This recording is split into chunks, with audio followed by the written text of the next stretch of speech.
Hello, everyone. Welcome to the Talking Comics with Julius Freeman. It is pretty late over here on my end. It's almost 9 o'clock on the West Coast. Um, so I'm live to close out the Indiegogo campaign. I'm talking a little low because my baby girl went up to go to sleep already, so I got to keep it low. So that way my wife won't get mad at me for waking the baby up with my loud voice. So I'm keeping it kind of low. That way, there's no disturbances, I guess, upstairs when my baby's sleeping, because I guess it echoes up. It echoes up into the room and it wakes her up, and so I want to keep it a little low. So if I'm talking a little too low, just let me know and I'll raise it up a bit. But yeah, we're here live on YouTube. Hey, Luisa, ¿qué onda? Thanks for joining me on the stream. Edwin, how's it going, bud? So yeah, just doing the stream to end the Ghetto Dragon campaign. I invited a few people on, so hopefully they join me. If not, then it's all good. It's all good. I'm here to just talk about the uh, the the closing hours of the campaign. Let me just open it up here so you guys can see where I'm at the moment. And there it is, 1590. 1590, 3 hours left on the Ghetto Dragon. 1590, 81 backers. I have to say, 81 people who have backed the campaign has. Uh, Thank you, Luisa. Thank you. I appreciate that. I appreciate the kind words and the words of encouragement. Gracias. So yeah, 81 backers. 3 hours left. Así que chido. Está chido. Está exactly chido. Está bien chido. That I was able to reach 81 backers for 1590. So I'm very happy about it. We've reached our goal and some. So I had a good amount of people back it. So hopefully by March I'll have people getting their books, and I hope you guys will enjoy the story. So yeah, 3 hours left in the campaign. So if you've not backed it, back it. You guys won't regret it. Because if you're a fan of Cobra Kai, if you're a fan of Jackie Chan movies or Jet Li or Bruce Lee or any kind of martial arts movie for that matter, this book is for you. This is a book that you'll enjoy. I'm a big proponent of action and also drama. Like for instance, I like, obviously I love Hong Kong movies. I love martial arts movies, and also like action movies as well as drama movies. So I wanted to implement all those factors into this book, and it's been a long time coming, guys. Long time coming. Matt Guerra, the Ghetto Dragon, is a character who doesn't take shit from anybody. In a world where bullies run rampant, he is the one who stands up to the bullies and isn't afraid to stand up to the bullies. And as you know, standing up to bullies is one of the most valorous things you can do, especially when they're picking on someone that they know they can't defend themselves. And as you know, when the best way to fight a bully is to fight back against the bully. And so Matt Guerra is that guy. He is that guy who fights back. So it's a very inspiring tale, to say the least. And I'm checking out my Twitter just to see what's going on in the world, because as you know, tomorrow is the big day. If you live in the United States of America, you know that tomorrow is the day when the Electoral College gets together and they count the votes for the president. So tomorrow's going to be a very important day in the history of America. It's going to go one way or the other. It's going to be a very interesting day tomorrow. If you live in Washington, D.C., stay safe out there, guys. I hope you guys will remain indoors, and hopefully you will remain safe away from the harm that could come. I'm not saying that it will, but it could, because you never know with these things, right? So it's just a weird timing, to say the least. Weird timing in terms of the campaign ending and then this going on in the country. It's just crazy. It's crazy to me. Absolutely crazy. So yeah, guys, I wanted to show you guys something because I saw this yesterday and I thought it was the craziest thing. Let me show you here what I'm talking about. Give me a second here. Let me just look this up real quick. It was a short animated, I guess, movie, if you want to call it that. And I'm pretty sure if you guys are comic book fans, you guys have seen this. But I thought it was the craziest thing I'd ever seen. Where is it at? Here we go. It was this Superman versus the Hulk. I don't know if you guys have seen this, but it was freaking crazy. The animation was just top notch, and the fight scene was just absolutely stupendously good. Like it was just so. I mean, look at that. That's something that not even a lot of you know high highbrow or like even ILM can even. I mean, just take a look how beautiful that looks. Superman versus the Hulk, and the effects were fantastic. I mean, that looks like Christopher Reeve. That looks like Christopher Reeve Superman, and the Hulk. I think the Hulk is a little bit of a mixture of Lou Ferrigno, I think, from what I've seen. But just take a look at that beautiful camera angle, and the directing is phenomenal. They should hire this guy. Whoever this guy is who made this, they should hire him to produce their stuff. I mean, just take a look at that. Look how clear that is. It's amazing. I know there's no sound. I should hold on. Let me get the sound up. There we go. Look at that. Look at that. Freaking awesome, man. Let me rewind it real quick so you can see.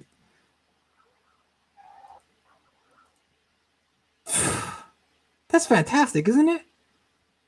That looks like Christopher Reeve. And the costume, just look at that. It's clear. You can see it looks like a guy in a costume, but it's just amazing how well he did that. And of course, the Hulk falling down. So I guess the premise of this is the first three videos, they start fighting on the ground, and yeah, absolutely, dude, it is dope. Look at that. So they start fighting on the ground. Let me pause this real quick. So in the beginning of the three videos, I'm not gonna show the whole video. I'll show a little bit more of it. But I guess in the first three videos, they fight on the ground. The animation is okay. It's not the best. Obviously it was like almost 10 years ago. And this guy who did this channel, let me see who this guy is. Mike Habjan. That's his name. Mike Habjan. It's taken him almost 10 years to do just 4 small videos. And this is the last one he did that was released 3 years ago. So 3 years ago he released this video, and I seriously was like mesmerized. I'm telling you guys, I was like, what the hell is this? What am I watching here? But look at that. Fantastic work.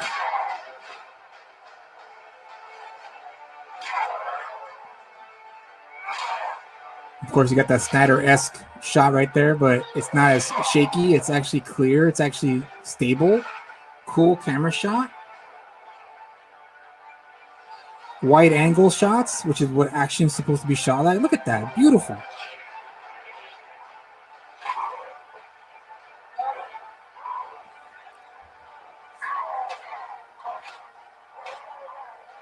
And this whole video, guys, this entire video takes place in the air. It takes place in the air. This whole fight, the whole video is just them fighting in the air, in the sky, which is amazing. If you guys have a chance later on or tomorrow or whatever, watch the whole thing. It's fantastic.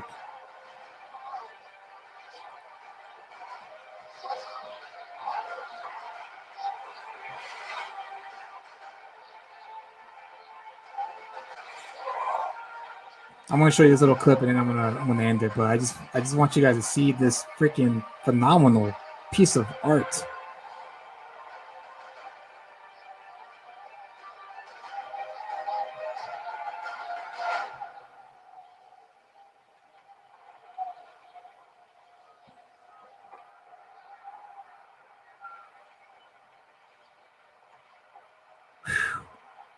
Nuts. It's nuts. And then he wakes up. And now we get to see a little bit of the Hulk fighting back.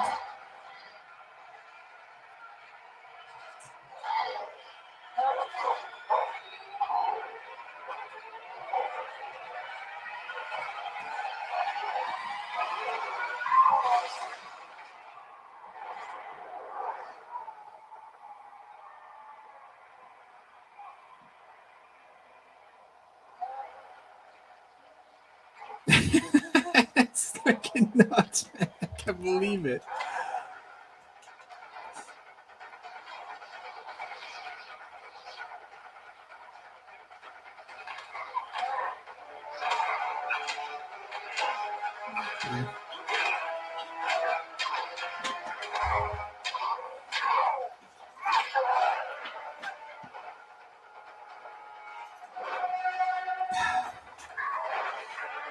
Marvel and DC eat your heart out. They can never make a movie like this.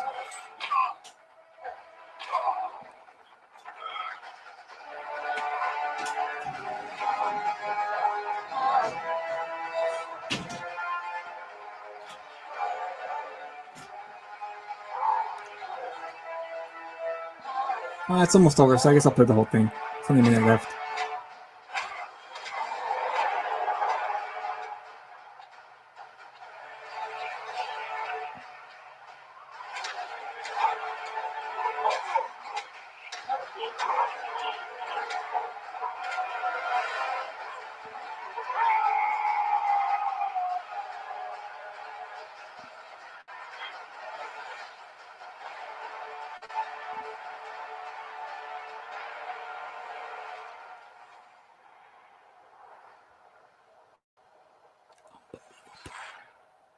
And that's it.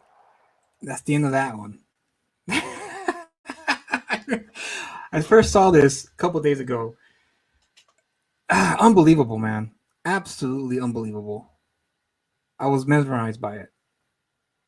And I had to share it with you guys today because you guys are comic book fans as well, just like I am. And when I watched this, I was just blown away by it. I was like, this is a lot better than anything that I've seen in the past few years, with the exception of obviously Avengers Endgame, which I think is one of the best Marvel movies, well, one of the best comic movies that have come out in the last few years.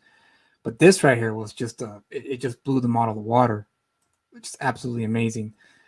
Yeah, absolutely, it is a Christopher Reeve and Lou Ferrigno interpretation, and it worked. It worked.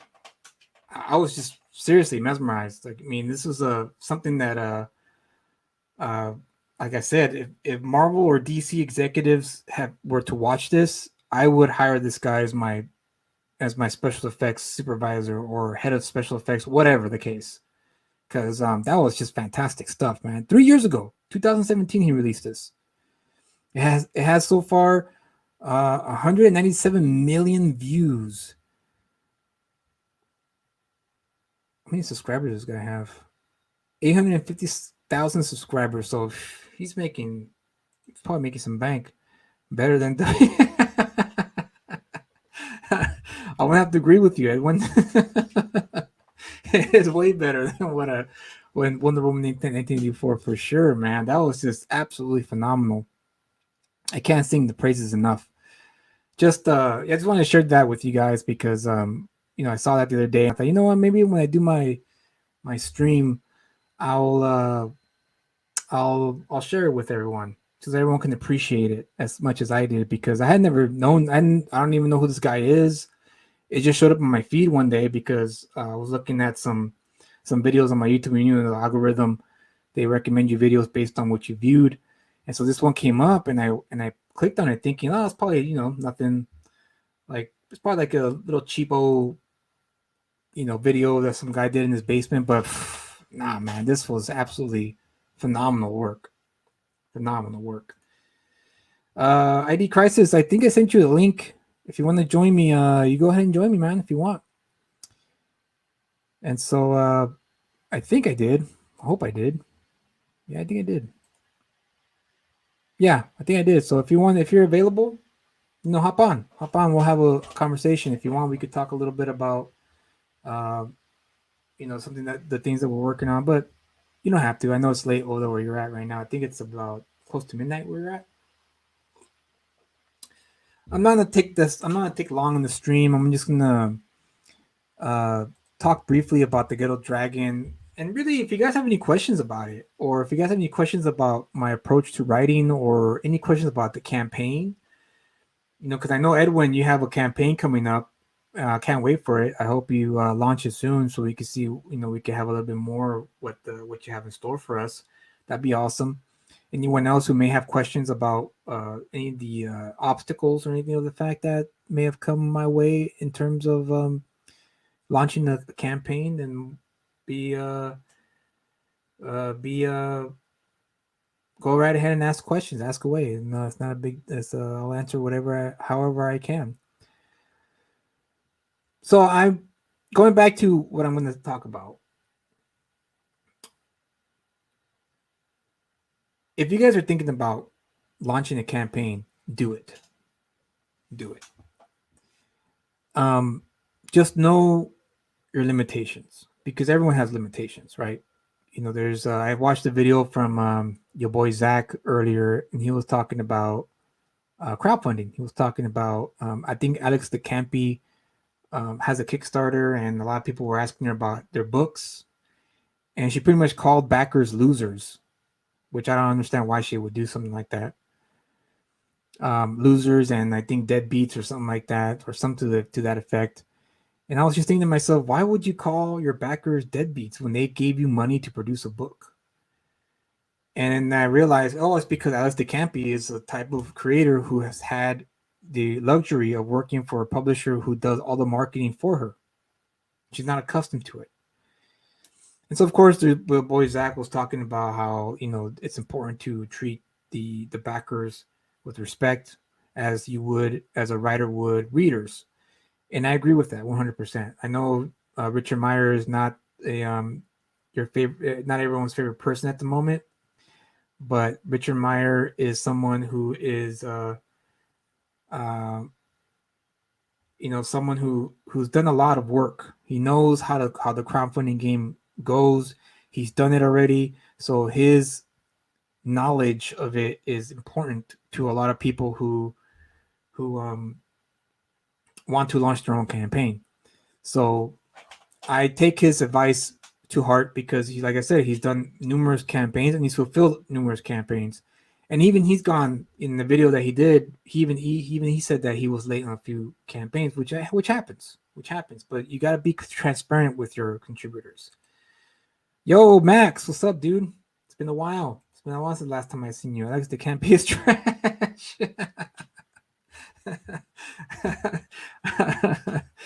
I gotta love the honesty of the people who come on the stream, man. It's fantastic. I love honesty. Honesty is one of my fortes. It's the best quality to have as a human being. And so is Alex the Campy trash? I don't know. I don't know Alex the Campy. I don't know too much of her work. I don't think I've ever picked up a book of hers. I've heard of her, but I have never read any of her work. I don't know her personally either, so I can't say she's trash. But if you feel that way, that's cool, man. That's cool. But like I said, I like honesty. Honesty is a quality to have, a great quality to have as a person. And my stepdad, God rest his soul, was one of the most honest people that I've ever come to know. And so he taught me a valuable lesson growing up, which is it's better to be honest. It's better to be an honest asshole than a lying, what did he say? I totally butchered that. He said an honest ass. He said, I'd rather be an honest asshole than a fake friend. And I think that was it. That's been so long when he told me that. But I remember that stuck with me. When he said that, as an honest asshole, I'd rather be an honest asshole than a fake friend. And ever since then, that's why I'm not an asshole. I try not to be an asshole, but I try to be honest with as many people as I can be, the people who I do meet. And so surprisingly, not a lot of people like honesty, which is weird. What do you think on it? What do you think, ID Crisis? You think it's good to be honest, even if it offends people or it gets people uncomfortable? Yeah, there's probably a Bible verse in there somewhere about that. Let your yeses be yeses and your noes be noes. And am I coming through okay? Yeah, you're coming through. I'm putting on my earphones, so that way I won't get the echo. Yeah. All right. Oh yeah. Yeah. No, totally. I agree with it. I've always said that all the best friends that I have the friends and bosses that I have the most respect for are the ones who actually took the time to grab me by my lapels, put me up against a wall, and tell me exactly where I was screwing up. You know Mm. what I mean? And Yeah, yeah. that's that kind of tough love, that tough honesty. I'm like, I always like, yeah, because I'm not always, when I was younger, and even sometimes now, I'm not good with subtle hints. Mm. I'm just tell me what you mean. you know. Yeah. Yeah.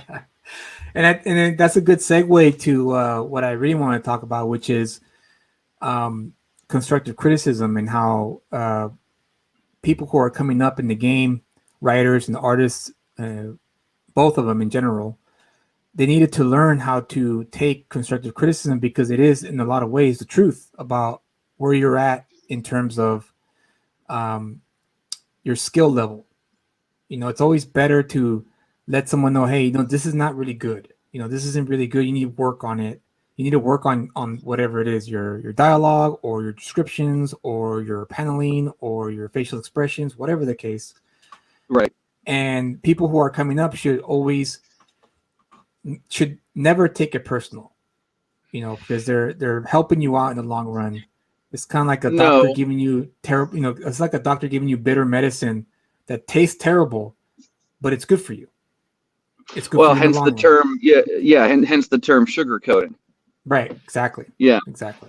Yeah. There is a there. We had a an actual, like, we took like a quarter, or we had a class in critique. Like when we I first went to the Art Institute of Pittsburgh for like 2 years, back when they only offered 2 years. But I remember, it was like the first class, the first day, the first thing they wanted to teach you was basic stuff about like time management, and basically kind of gauge where Mm. you were and your level of maturity. And one of them had to do with critique and what it is, constructive criticism. But I do believe there's a right way to do it. You can't just find everything bad about something, unless in those rare occasions where there is absolutely nothing positive to take away from a movie or a book or a comic book or whatever. It, at least try to tell somebody, I really respect your effort. I don't want to sound like 2SJW, but you're literally you're brave. When I say bravery, I mean what I mean, like it. It's like that little sound thing I have on my iPad. You got to put yourself out there. It takes a lot of guts for some people to do that, Yeah. especially when you have the kind of inclination where you are really super worried about what other people think. And in this case, you should be worried about what other people think, because you want to appeal to a market so that you can sell your book, but you also want it to be it's very personal at times. So when somebody starts to dog you on your work, they're dogging you. Yeah. So if somebody comes to me and says, well, you and I have been going through this, because how much beating around the bush was I doing unnecessarily on our last phone call? Because I'm like, this is the first time I've ever talked to anybody about what they're writing for me. You know what I mean? It's a completely new space. This is in comparison to people I've known my whole life, a completely new person. I don't want to screw the relationship up. I Right. don't want to not learn. You know what I mean? Like, I don't want to Yeah. not learn something, but I also want it to turn out the right way. And it's like I'm setting up eggshells for myself all around me to not step on. When what I ought to do is just give you the common courtesy of imagining you as a grown man who can. If I say this doesn't work and this does, that you'll be like, fine, I get it. You're not gonna be some little wounded person who just stomps away and goes, fine, I'll just take my ball and go home.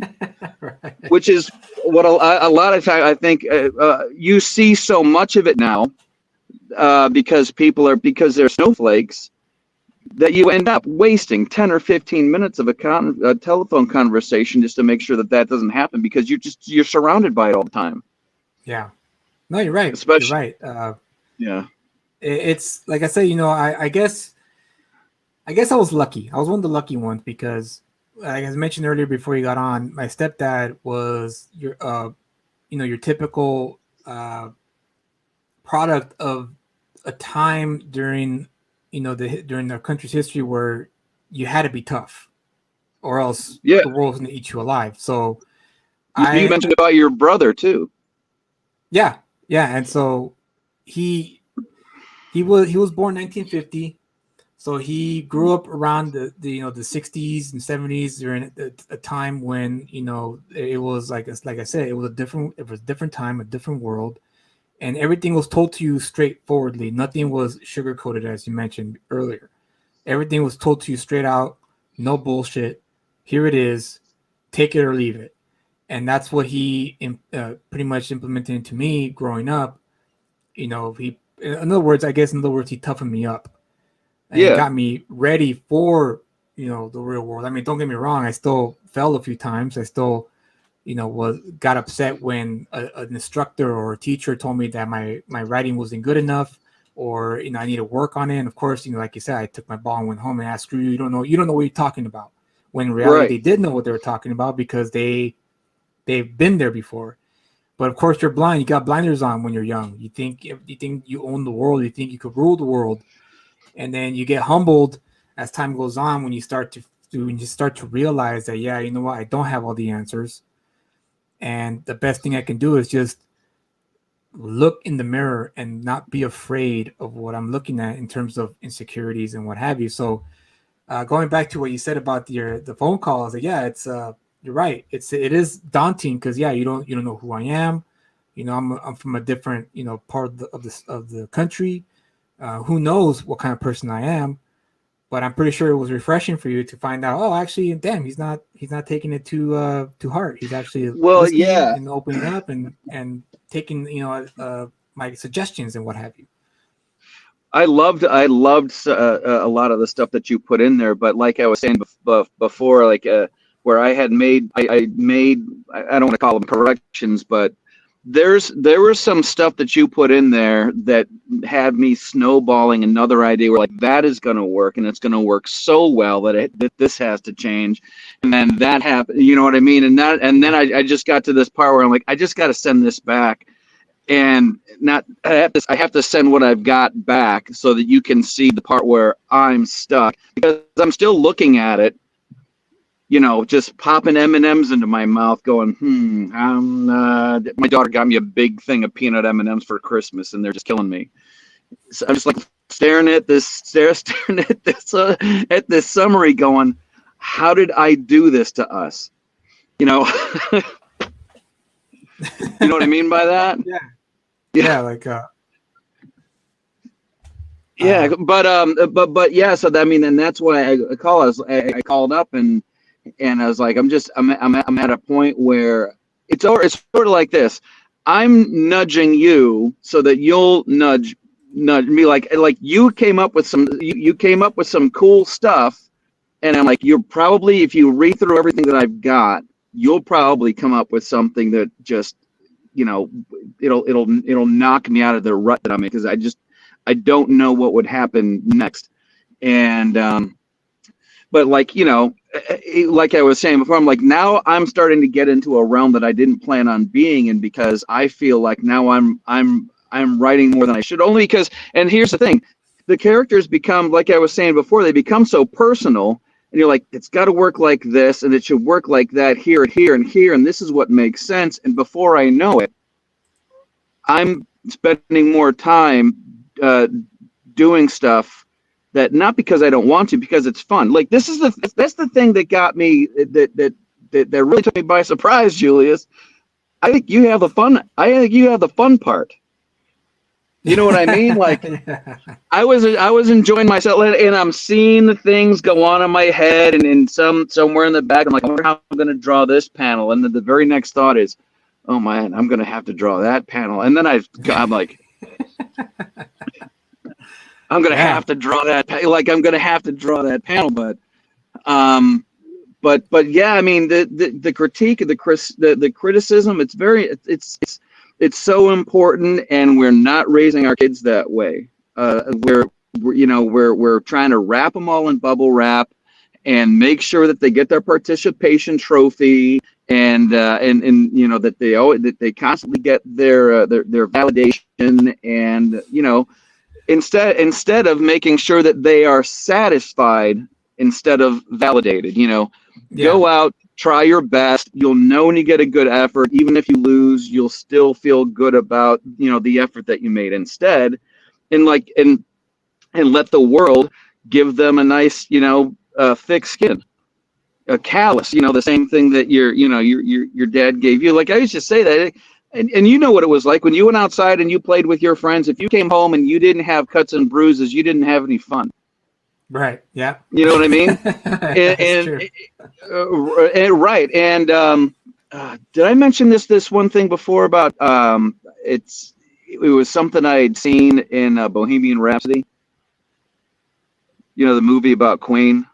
Yeah, yeah. I Um, haven't seen the movie, but I know of the movie. yeah, there's a portion of Freddie Mercury's career where he goes off and he does a solo project, Oh, and that's it right. That's right. becomes I remember now. Yeah, and then right, find right, out because there he's was no nothing without them. Right. right because there's no tension, because there's no fight. It doesn't come through in Right. the music, and everybody just, you know, and especially when you're dealing with books like this where, you know, the characters are going to have tension. Like I'm really like I'm one of the reasons why I'm really excited to have to have your book in my hands, two of them, I think. Yeah. um Cool. You got the uh, 1-2 I, punch here. I got the 1-2 punch, but then I backed it again the other night. I, like I was on watching you on one of the other streams. I was like, man, I'm backing this thing again, because I want to be able to like send one to my brother, and I'm almost positive I did. I'll have to check. You know, yeah, I did, because the last thing I put the link out on a MeWe page on the that other social networking thing. There's like an indie comics group or whatever, and I was like, it's closing tonight, and I put the link out there, and it was right at the top of my thing, so I know I backed it again. But I want to see, like, I've only just like seeing these portions, and the story is disjointed, and I'm like, you know, like we're working together, and it sounds good so far, but I still like that'll be the first chance that I see a finished product. You know Right. what I mean? Like that you are in control of. So I'm excited for that, because it'll give me a really good idea of just another insight into the way that you think, and you know, how you write, and the, you know, how deep your characters go, or how long they like that guy right there. That guy, Yeah. Dreamer. I want to see him. Yeah. I think you're gonna like this character. He was fun to write. He was fun to create. By the end of the first story, when I wrote it, I was like, man, I wish if I had the chance, I wish I could actually produce his origin story as a separate book, because it was so much fun. Like I said, it was so much fun to create this character, because I needed to have a good villain Yeah, to go against, you know, the hero. right. And I didn't want to go. I mean, obviously it's the same old story, right? But I wanted to um, do a little something kind of like what Black Panther did, which is the polar opposite of each other, right? Killmonger is the opposite of T'Challa, and so Right. with this one, I kind of wanted to do the same idea, which is they're both the same. They're exactly the same. They could have been best friends if in a different life, if they Yes. had the opportunity to meet, but they're not, because they're on two separate sides of the line. You know, you got Matt, who's part of the good side. He comes from a good family. He's a moral person. And then you got this guy who's the opposite. He came from a broken family, and, you know, had to pretty much scratch his way to where he's at now. But in the way what how he and Matt are similar is that they both don't take shit from anybody, Right. you know. And so Right. it's like I said, it was a lot of fun to write this character. But yeah, this guy, this right here, this guy was my favorite when I designed him. And then the artist, I added his, obviously the artist added the tattoos. Because I kind of gave him carte blanche to design his tattoos however way he wanted, Yeah. and that's what he gave Oh, me. see, yeah, that's a gift. You let your artist just here. This is what this guy's Yeah, about. Yeah, like when John Carpenter said to his special effects team in the 1982 version of the thing, he goes, "Well, this is what this alien does." You know what I mean? And you know what I mean? Like one little bit of it. So his line was, and I remember from watching this how they made the movie. He says, "He just told us to find whatever is under our bed." You know, nice. like What movie was this for? yeah, the thing. Oh, The Thing. Okay. Yeah, well, Kurt Russell, Nice. he goes, yeah, it's like literally carte blanche. He goes, hey, you know, they're just like sitting in a room going like, yeah, what if that dog's snout peels back like a banana? Like they're just like joking around, you know? And then he's like, wait a minute, that would be kind of cool. How do we do Nice. that? Yeah. Nice. But Nice. yeah, That's the best but thing. what you're, oh yeah, that's one of my favorites. That's one of those ones where it's like constantly like, I wonder if my kids are old enough to see that movie yet, because I want to be the one to show it to them. Right. Right. Yeah. But you're the concept that you have there, that I guess the character device or the storytelling device that you have there is it's super handy, and I love seeing when it's done really really well, like in Sideways. My wife's cousin makes his own wine and stuff, and I ended up watching this movie, the one with Paul Giamatti and Thomas Hayden Church. Yeah, that was a great film. That's a classic. Right, exactly. And but when by the time you're done watching it, you see that what you're looking at is the calm side and the wild side of one person, and that constant fight between, should I do the right thing? Or you know, the one guy, he's just, you know, outgoing, and the other one's really introverted, and the whole time you're like watching, like, how are these two people even friends? You know, but Shakespeare and I'll say Shakespeare and Gene Roddenberry do the same thing in Romeo and Juliet and Star Trek. Romeo is the middle man. Benvolio and Mercutio are the logical side and the emotional side of Romeo, and this is the same thing with Kirk, McCoy, and Spock. Right, so those two polar opposites, they create that balanced character in the middle who gets to, you know, he's the one that gets to sleep with all the green ladies. Yeah. You know, the same thing. Same thing in Romeo. Romeo's the one who's getting some. I don't know anybody if any of his friends are, but it is. It's a great way. It's a great way to go about it. Like, well, what is my, and not only like when you try to think of a bad guy like that, you're like, doesn't it help you define even further your good guy? Yeah. You know what I mean? When you're like, well, you know, yeah, you make these adjustments and stuff. Or like where I'm thinking about it now, because now you've got my brain going. Because I know, like, I don't have like a bad guy. I've got like a bad. It's like sort of like in Final Destination, there is no serial killer, which is the brilliant thing about Final Destination. It's, you know, essentially, what is it, fate or like destiny or something? Fate or something, yeah. It's like, but whatever it is, it's a slasher movie with no slasher. Yeah. You know. Yeah. They got 5 movies out of it. Yeah, but, it was a very popular series. I remember that. I know. I'm gonna have to sit down and watch them one of these days. But anyways, you know, you're like, yeah, you threw the link out. I'm like, man, I'm back at work. I'm back at that 5 to 1:30 in the morning thing. So I was like, but I haven't gone to lunch yet. So I just stepped out to, and sometimes I don't. I stepped out to grab a coffee, and I'm like, yeah, screw this. I'm taking a break.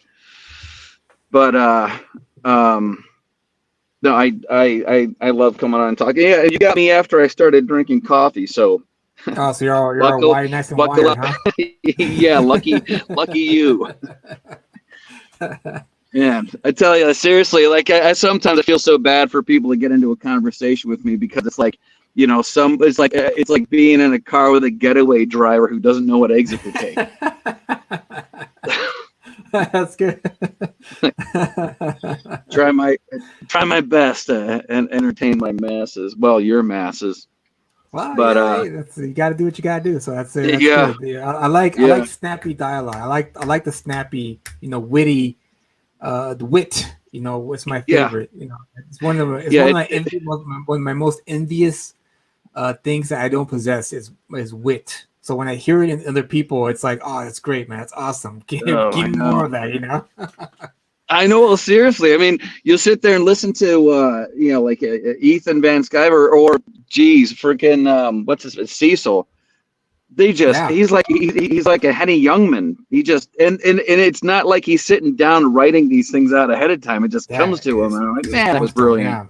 Yeah, yeah, Yeah, it and is. then It's it inspires me to turn a camera on, and then as soon as that happens, I'm like, oh my god, what am I yeah. doing here? I know, I know, I know. I was like, oh man, how am I gonna do this all by myself? But I gotta get used to it. So I gotta just figure out my own way. You know, like Frank Yeah, Sinatra, you gotta find out my way, do it my way.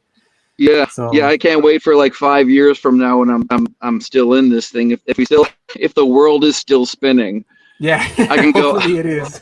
Yeah, I can go back. I can go back to these like early episodes and go, look at that. Nobody was watching, Yeah, and now yeah, there's thousands. yeah. Hopefully that's the goal. That's the goal. Yeah, seriously, you want inspiration? Watch a Tim Pool in real life. Watch one of those live streams. You think some of these guys at the top of the tier in Comicsgate pull in like what do they pull in Income. super chat cash? Oh Dude, yeah, I'm but telling you, this dude doesn't even have time to read them all, and they're coming in like 199, and some of them I can't guarantee that they're all like U.S. dollars because they're all like different colors and stuff like that. Like he could be uh, getting, like 100 lira or something like that. I don't know, but it's just constant, constant, constant. And I think one of the main reasons why it's attractive at all is, and it's the same thing with Comicsgate and your channel, and hopefully mine, is that it's just honest, and yeah, it's a sad commentary on the state of things. But when honesty becomes such a rare commodity that people are willing to pay super chat money because it's there, or spend time watching your channel because you're actually real, you know right. and not like somebody who's just who's fake and just waiting to stab you in the back and all that stuff. But there, I'm rambling on again. Got No, my that's fine. That's fine, man. That's what it's all about. So yeah, you're absolutely right. It's that's what I wanted to do when I did start this thing, is to figure out, I guess, my brand. What's my brand? I can't really be fake. And I'm not saying that other YouTubers that are out there are fake, but I would say they're probably genuine. They just kind of ramped it up a little bit to 11. They kind of boost up their own little what they're like in real life and boost it to 11. So right. I have to figure out what that is for me. What is that for me? So I could boost that up into 11. So I have to find that. And I think I have figured it out, but I'm not sure yet.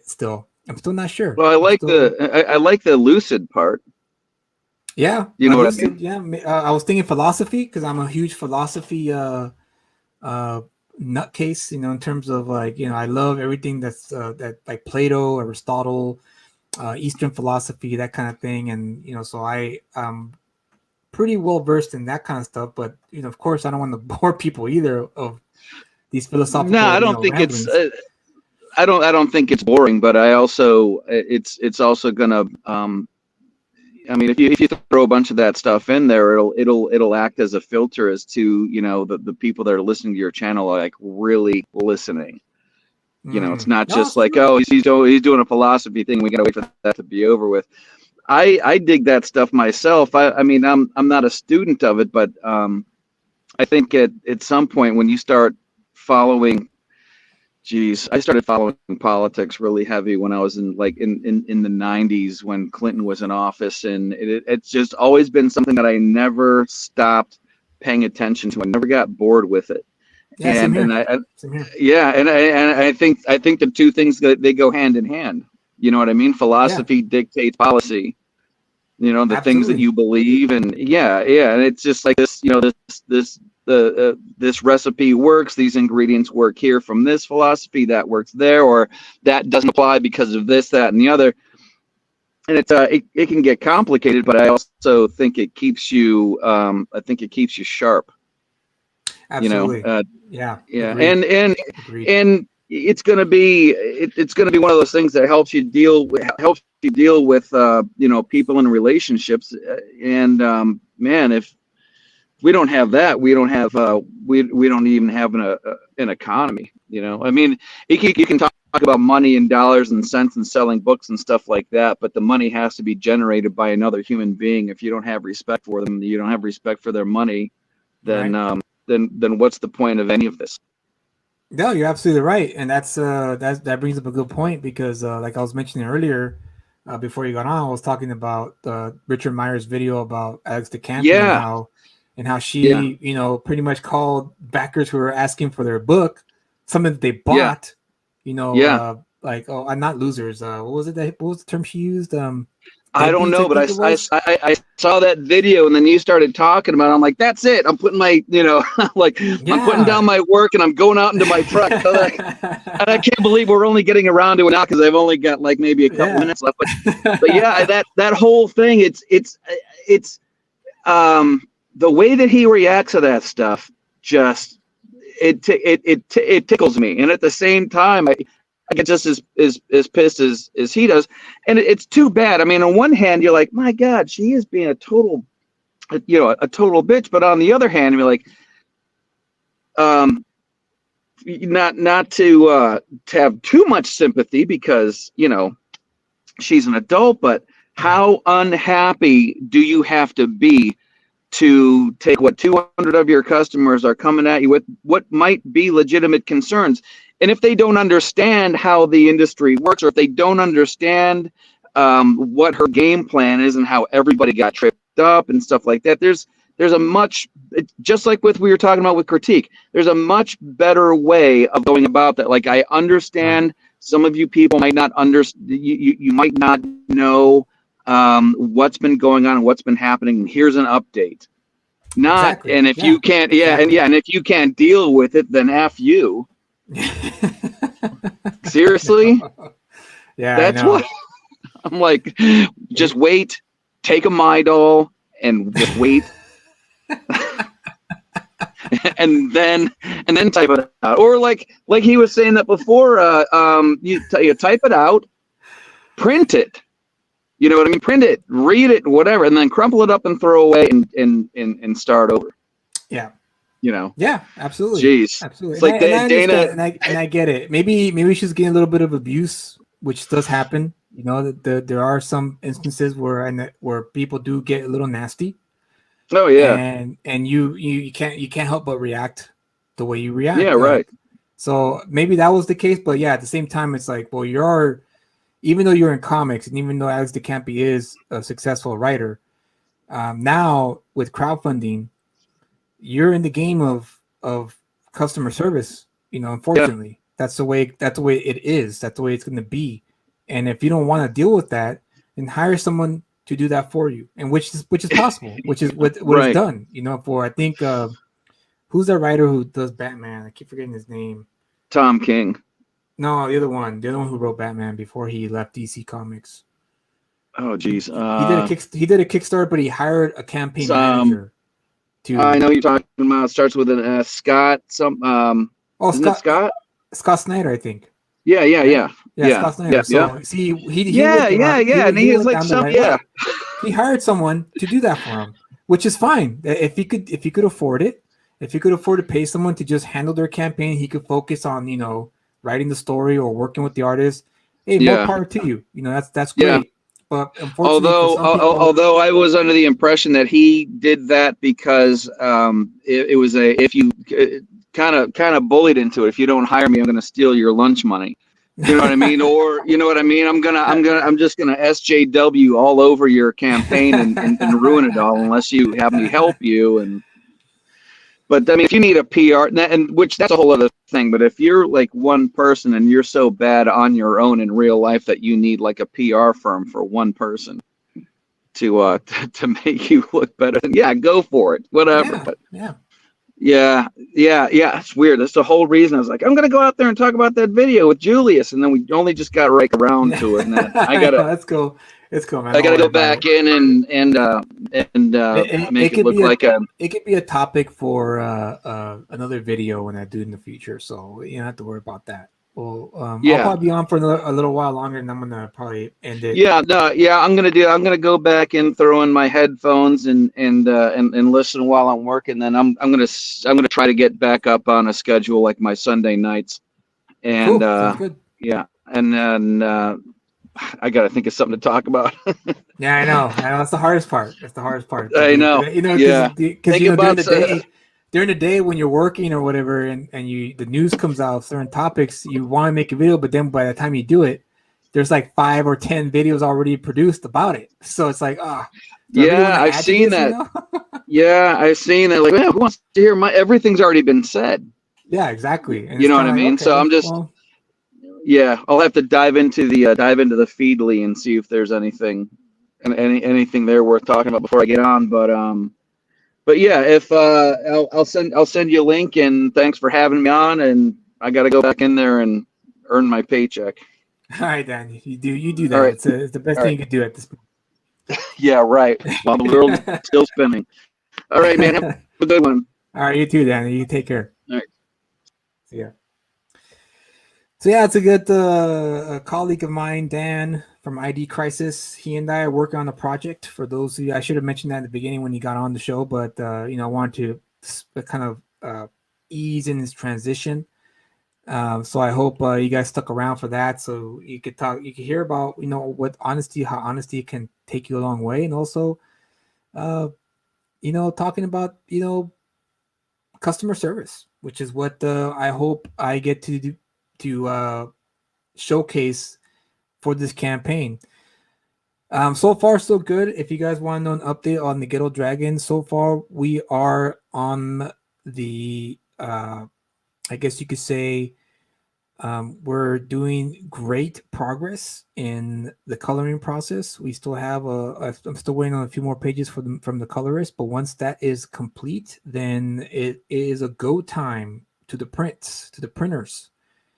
And then once that happens, then once I get those books back into my possession, then I'm going to start fulfilling the campaign and making sure that everyone gets their books, because book one, No Good Deed, is uh it's something that you guys, it's a story you guys are going to enjoy, because it's a kind of like a starter kit in a way. It's like an appetizer before the dinner meal, the main course meal. Book two is the main course meal. Book one are the appetizers, because I establish all the characters. I make sure to introduce all the characters to all of you guys, so you guys can know the characters, can sympathize and empathize with the characters. And then once book two hits, you know exactly what's going on. You know exactly who everyone is, and I could just go right to the, I guess you could say, the main course of book two, and that's going to be freaking off the charts. I guarantee you. Just like the guy from that commercial. You're gonna like the way you look, I guarantee it. Well, you're gonna love what you read, I guarantee it. So, 2 hours left for the Ghetto Dragon No Good Deed Book One. We're at $1,590 with 81 backers. Once again, thank you guys who have backed it, um, for backing the campaign and putting your faith in a writer who is not well known in the comic book industry or in the realm of comics. Julius Freeman, me, myself. I hope that this book will prove to all of you that I belong to the dance, that I belong to this game called comics. Because I'm a big comic book nerd, just like all of you out there. I grew up reading comics. I collect comic books. I have 6 long boxes of comic books. I stopped collecting a few years ago because it got expensive, and then two, a lot of the material wasn't really up to snuff for me anyway. So I stopped collecting comics. So I after I stopped buying new comics, I started collecting older comics. So I went on an eBay spree for a few years where I would just find runs of favorite writers and artists of famous storylines. I purchased all of Grant Morrison's Invisibles. I purchased all of his work for not he didn't write Transmetropolitan, that was Warren Ellis. So I collected all of Transmetropolitan by Warren Ellis. I collected all of Grant Morrison's Animal Man run, which was a fantastic run, by the way. and I also started collecting a lot of old Swamp Thing comics written by Alan Moore. Those were hard to find. I was looking for like first prints, second prints, in case they did do second prints. I'm not sure though, but I went to every trade show. I went to every comic book convention, and I would look to bins for hours at a time looking for Swamp Thing. Hopefully, I could find them in the $2 bins or in the $1 bins. But a lot of the time, there's a lot of smart retailers who actually had those issues on their wall for a higher price. But sometimes I would get lucky. I would get lucky, and I would find, um, you know, 5 or 6 issues of Swamp Thing for $1 each, and I would just snatch them up, pay the guy, and take off home and add it to my collection. And that was a lot of fun. Treasure hunting for comics was a lot of fun. It's still a lot of fun, but with the COVID situation, I haven't had a chance to actually go to trade shows and hunt for hard to find comics or rare comics because I'm a big fan of collecting old rare comics from the 70s, uh, up until the 90s, maybe the 2000s, depending on what I'm looking for.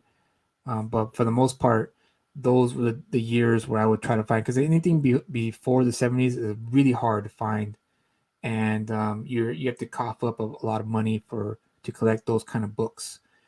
So I try to stay away from those because those are for what I call the expert collectors, the ones who know how to look for those. I'm more of a It's more of a hobby for me. It's not a lifestyle. It's more of a hobby. I enjoy it. Treasure hunting for comics is one of my hobbies I used to enjoy doing, but not anymore because of obviously COVID. I can't go to trade shows anymore. But I'm hoping 2021 will become a better year for us to be able to go back out and be able to do that because it was a lot of fun.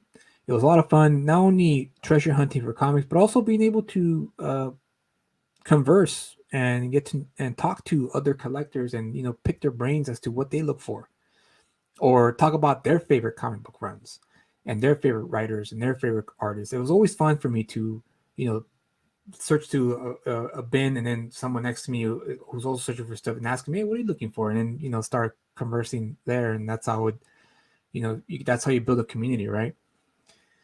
So before the COVID shutdown, I actually was planning, and much to the detriment of my poor wife, I was planning on buying long boxes wholesale and searching through them and picking out the treasure troves that could potentially be in these long boxes that people were sending wholesale from comic book stores that were closing down. They just wanted to get rid of the inventory. They didn't care what they had, and that's how I found my Miracle Man, Alan Moore's Miracle Man run years ago. I had collected I think I had a total of 7 Miracle Man issues from Eclipse, not the Marvel books, but Eclipse. And that one took me a long time to collect. But one day I was on eBay, and sure enough, someone had posted that they had the entire Alan Moore run for $200 for the entire run. That included the hard to find issue. I think it was issue 15. This is before Marvel reprinted the Miracle Man book, so they were still hard to find. So I couldn't believe it. He would put it up for auction, but of course he had the best offer or best offer. So I I emailed the guy and I said, look, I'm ready to buy the run, but I need to know for sure that issue 15 is included in that collection. And he emailed me back saying, yes, it's included in the collection. 250. Do you want it or not? I'll offer you 230. He gave it to me for 230. And when I got the package in the mail and I opened up the box, it was just like, it was so I never have I felt such fulfillment, you know. And Ghetto Dragon #1 will be worth money in the years to come. Faith, that's the goal, man. That's the goal. ID Crisis. The goal is to one day, someone 10 years from now, have someone pull up the first book one and say this right here. This book is worth now, $30, $40. It's hard to find. It was never reprinted because I don't plan to reprint any of these books. Because I'm a believer of limited print runs, and and it's not so much to like have expensive, hard to find books. It's just I'm a big, in a lot of ways, I'm a big environmentalist. Not to the point where I hug trees or lock myself on trees, but more like I want to just have the limited print run so that way I get it out there, it's done. If you got it, you got it, and if you didn't get it, then next time I launch something, don't miss out, because book two is just gonna be book two. And if down the line, if the Ghetto Dragon is a successful, if it's a successful property, then I might um, collect the entire thing into one book. But who knows? Who knows? It may not happen, because book two could potentially be a failure. Because maybe, for all we know, book one may not be well received. Just there might be some people who get it and be like, it was okay. But that's not the hope. The hope is that people enjoy it enough where they want to come back for book two. They want to find out what happens in book two. And so, I believe you, ID Crisis. Faith, to have faith that the Ghetto Dragon Book One, No Good Deed, is a collector's item down the line. Because I do have big plans for the Ghetto Dragon. I want the Ghetto Dragon to be a property, a valuable property. And what I mean by that is, I do want it to be, hopefully one day, a TV show. It'd be great, or a movie, or even an animated film like an anime. Would not mind that one bit. I wouldn't be closed off to that. I'd be open to that for sure. So there are big plans for the Ghetto Dragon, for sure. I want it to be like the Teenage Mutant Ninja Turtles. But I understand, the Teenage Mutant Ninja Turtles was something different, something for the kids, right? But Ghetto Dragon is not for the kids. Ghetto Dragon is more for like teens and above. Maybe I would say 15 and up, or maybe 16 and up, in terms of demographics, speaking in demographic terms. But I hope to one day see the Ghetto Dragon on a TV screen, or on the film screen, or even in the animated a screen. An anime company producing it as an anime series. That'd be fantastic. That'd be great. Wouldn't mind it one bit. Not one bit. I have plans for anything that I write. Anything that I write, I hope to one day adapt into a film, or adapt into a TV show. I have no shame in that. But don't get me wrong, there are some comic book ideas that I have been developing over the years that are not there. They're not going to be made to be adaptable, I guess. They're going to be strictly for the comic book medium. Because I think that there should be some comics that that should just stick to comic book form. I agree with Alan Moore when he said that Watchmen should never have been a TV show or a movie. It should just remain the comic book, a product of its own unique circumstance, right? And I agree with that. I was like, yeah, there probably should be some comic books that should just remain comics, because why not? Jack Kirby he adapted 2001: A Space Odyssey into a comic book form, and I guarantee you, it didn't have the same effect as it did if you watched the film, because the film is a product of its own. It's a product of its own, right? You can't make it into a TV show. You can't make it into anything else but the film, because the film is an experience,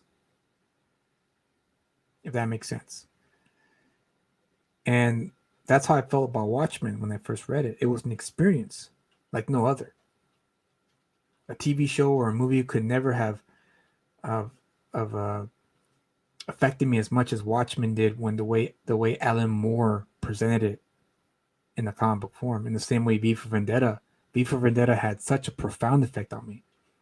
When I first read it, and it was because Alan Moore presented it in a way that cannot be presented in any other form, in any other medium. It didn't work as a film. When I watched the film, I thought it was trash.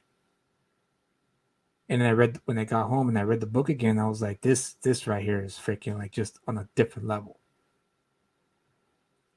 So, some things should just remain where they're at. Not all of them. Obviously, Ghetto Dragon, when you look at the Ghetto Dragon, you could see that it potentially could be a TV show or a movie. And that's fine with me. Fine with me, of course. I got a family to think about. Of course, I'm not above selling out. I'm not.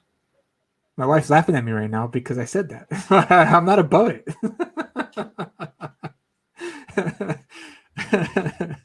My wife was working on her homework and she turned around and started laughing at me when I said that.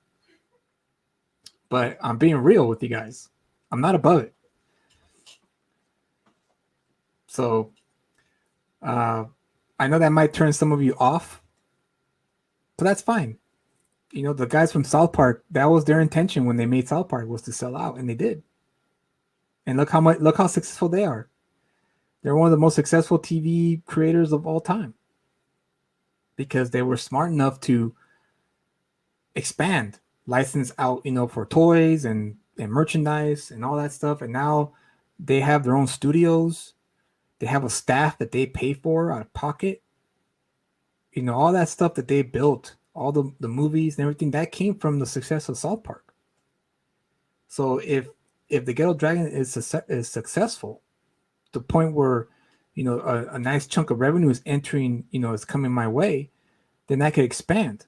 I can expand to create other works that I have in progress, or expand to create my own studio where I could hire other writers and artists who are coming up, young art, up and coming writers and artists, and kind of get them ready for like the big time. And then when they want to expand and go their own way, they can do so. So, oh, look at this. It's a good question. If we talk about all the ideas we want to do on the stream, are they automatically copyrighted? Very good question. Very good question. I'd chill out. That's the point. I don't need to be poor for some hippie idea. Exactly. See, babe? See, someone agrees with me about selling out.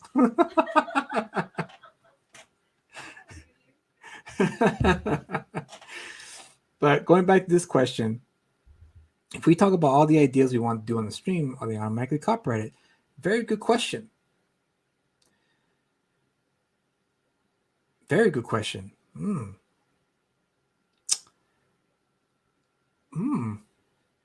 Maybe not. Maybe not.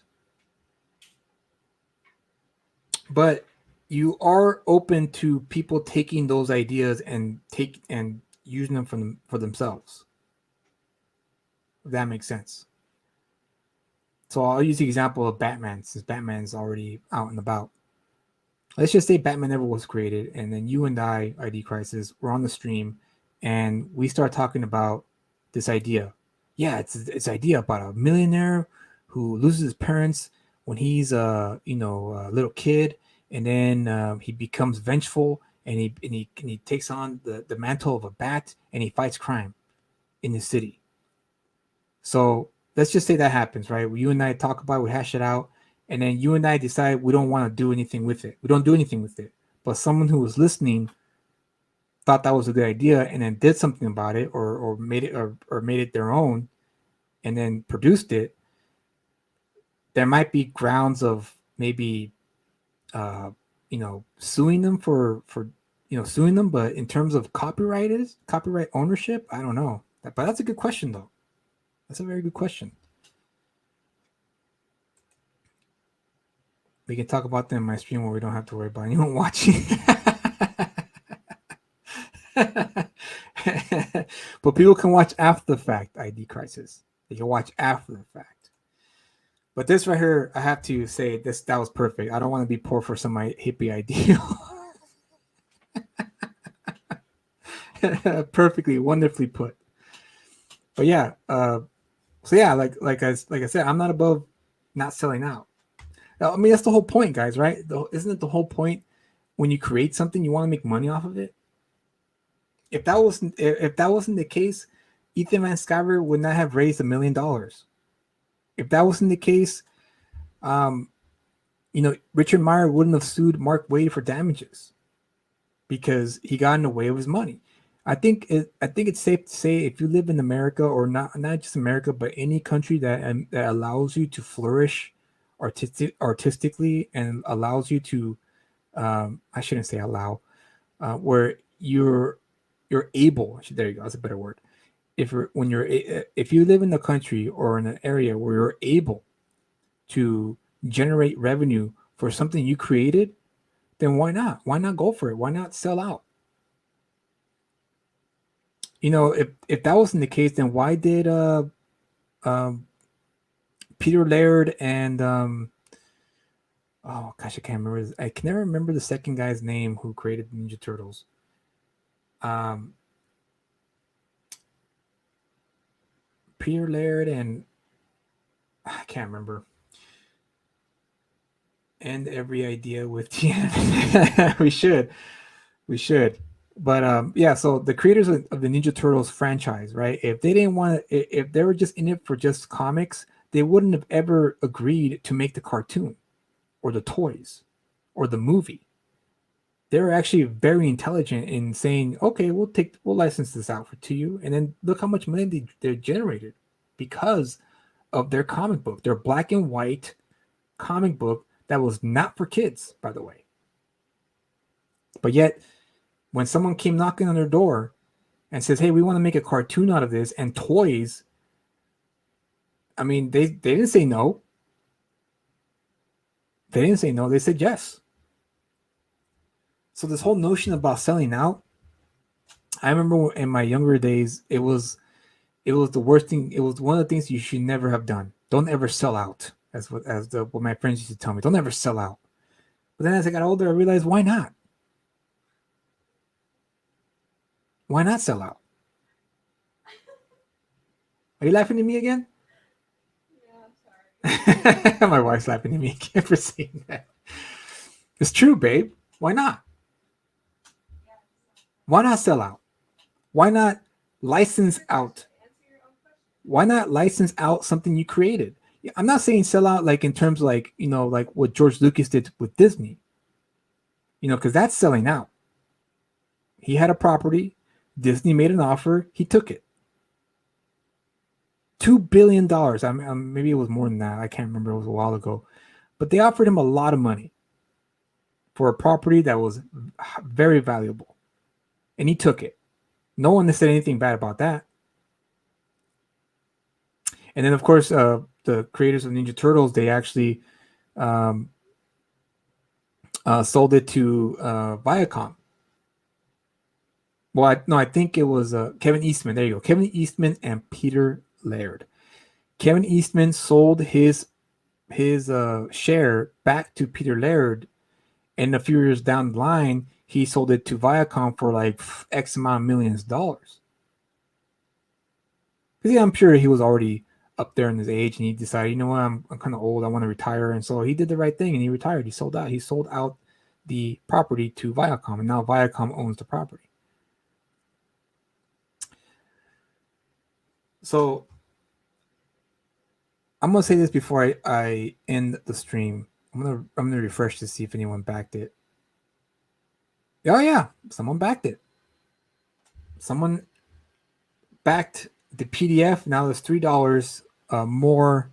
82 backers. 1 hour left. So there's 1 hour left before the campaign ends. And I'm gonna end this with this piece of, I guess, wisdom. No, I guess not wisdom. I don't know. Something. It's been one hell of a ride.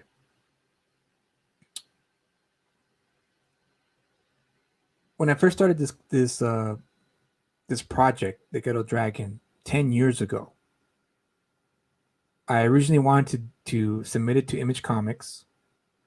I wanted to be a member of the Image Comics team. That was my dream. My dream was to have my name on an Image produced comic book.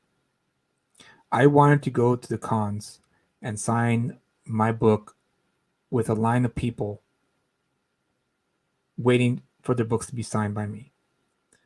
I wanted to sit side by side to with all the other image creators: Eric Larson, Rob Liefeld, Jim Valentino, um, and Eric Stevenson. Especially Eric Stevenson. I always wanted to sit down and have a conversation with Eric Stevenson because I think he had a bright mind for comics, especially the indie comic book scene. I wanted nothing more than to be part of that world. I still do in a lot of ways.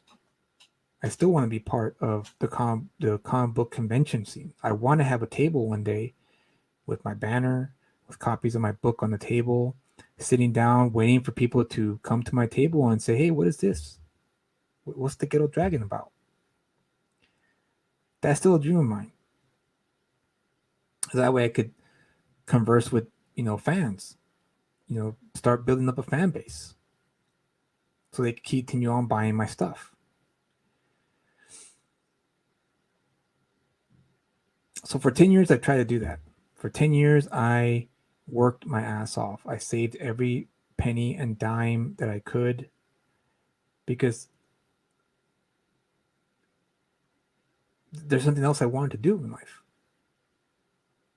Really, there was nothing else I wanted to do in life other than write stories, be it comics, be it screenplays, be it novels. So I figured, okay, well, I have to give 100% of me to this if I'm going to make it. Right? Just like anything else, right? People who want to be a lawyer, people who want to be a doctor, people who want to be a psychiatrist, or whatever the case, a teacher, whatever. You give 100% of yourself to your craft so that you can find some success. So that's what I did. That's what I did. That's what I've been doing for the past 10 years. But of course, life doesn't always guarantee success, especially when you are when you trip yourself up. Because that's what I've done a few times in the 10 years that I've been trying to get myself off the ground, and I've tripped myself up a few times because life sometimes hands you lemons, and sometimes you don't know how to make lemonade when life gives you lemons. So I kept on pushing, I kept on pushing, I kept on working, I kept on learning from my mistakes. I kept making mistakes over and over and over again. Not the same mistakes twice, but different mistakes, new mistakes as I went along. And so when 2018 came about, I had made a decision. I said, okay, if nothing comes of this in the next 2 years, I'm done.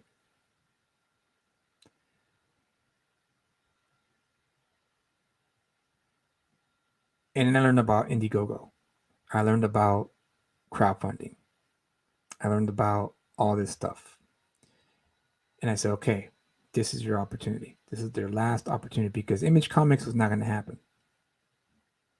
It wasn't going to happen because Image Comics, you have to pay the privilege for their icon to be on your book, believe it or not. And I couldn't afford to produce an entire book or an entire 3 or 4 issue run out of pocket. I needed some money to help pay for that. And of course, the payment from Image Comics isn't the best unless your book is like The Walking Dead or Invincible. The reason why Robert Kirkman has the success that he does is due to the fact of The Walking Dead. Well, the high sales of The Walking Dead comic, but also because of the TV show.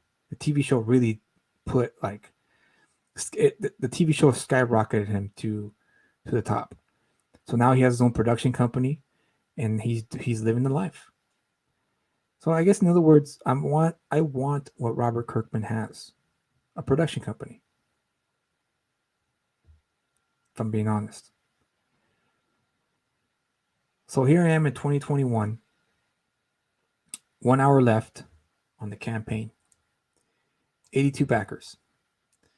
I was able to raise $1,593 in 60 days. Um, what can I say? I'm proud of the fact that I was able to raise this much. Now, of course, I'd be lying to you if I told you I wish it wasn't more. That I wish it wasn't, at 5,000 or even at 10,000. That would have been great. That would have been fantastic. But it is what it is. I was only able to raise 1,593, which is great.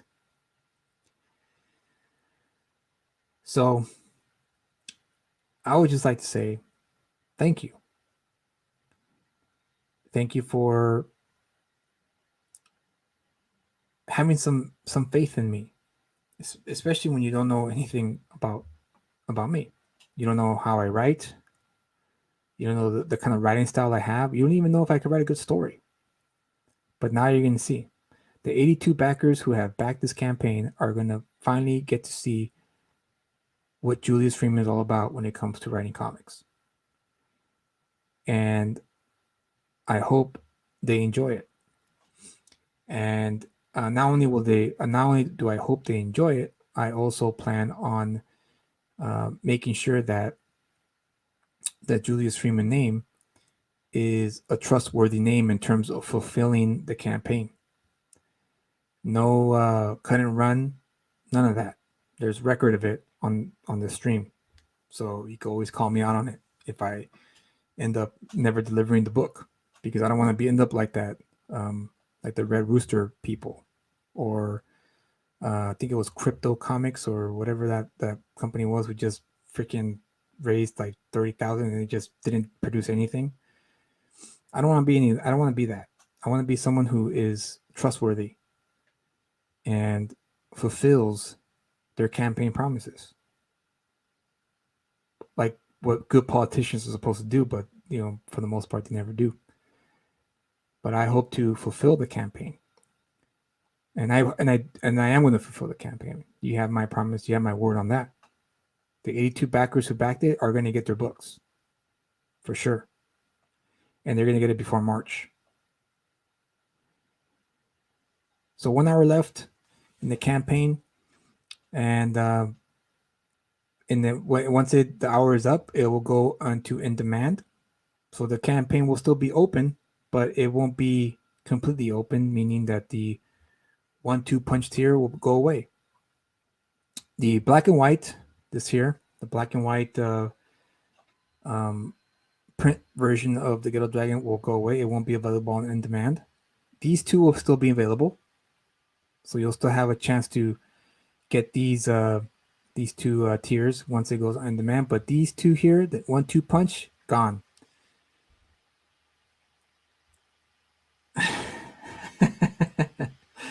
Good politician, the oxymoron of 2021.